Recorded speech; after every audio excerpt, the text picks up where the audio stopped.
Nah, saudara, kalau biasanya Anda mengurus paspor atau dokumen lainnya membutuhkan fotokopi KTP sebagai salah satu syarat, per 1 Januari 2023, fotokopi KTP sudah tak lagi berlaku sebagai persyaratan berkas atau dokumentasi. Laporan langsungnya akan disampaikan jurnalis Kompas TV, Fedriska Ananda. Selamat pagi, Rizka. Jadi apa yang akan menggantikan KTP sebagai syarat pengurusan berkas atau dokumen?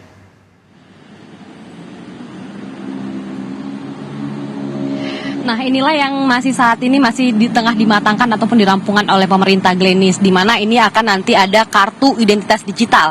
Kartu identitas digital ini sedikit berbeda dengan elektronik KTP yang selama ini kita miliki, di mana kalau misalkan kita menggunakan elektronik KTP ini harus memfotokopi begitu ya ketika harus mengurus dokumen-dokumen administratif lainnya. Namun nanti per tanggal 1 Januari 2024 ini pemerintah ini mulai mencanangkan atau mulai menghimbau masyarakat warga untuk beralih ke kartu identitas digital, di mana nanti ini bentuknya berupa aplikasi yang nanti akan terintegrasi dengan data Dukcapil yang dimiliki oleh Kementerian Dalam Negeri, sehingga ketika nanti kita harus mengurus paspor ke rumah sakit ataupun mengurus pelayanan publik lainnya, ini kita tidak perlu memfotokopi KTP yang seperti selama ini kita lakukan.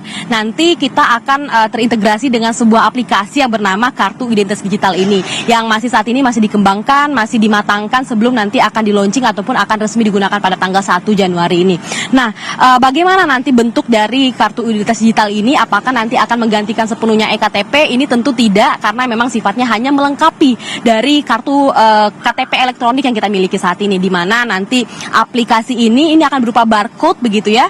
Jadi ketika kita mengurus dokumen-dokumen administratif pelayanan publik, nanti kita hanya akan menunjukkan barcode ini kepada petugas yang yang akan mengurus terkait dengan dokumen-dokumen kita, di mana nanti akan ada semacam mesin reader gitu ya, membaca barcode ini untuk mengidentifikasi, autentifikasi dan juga keabsahan dokumen yang kita miliki.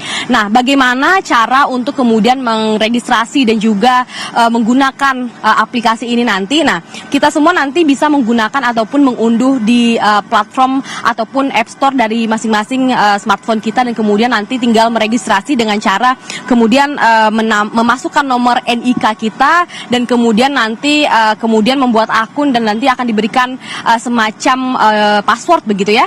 Nanti kemudian nanti akan berupa barcode yang kemudian akan kita tunjukkan kepada para petugas. Jadi memang kemudian kita beralih ke digital, tidak harus memfotokopi KTP seperti yang selama ini kita lakukan, tidak perlu mengantri.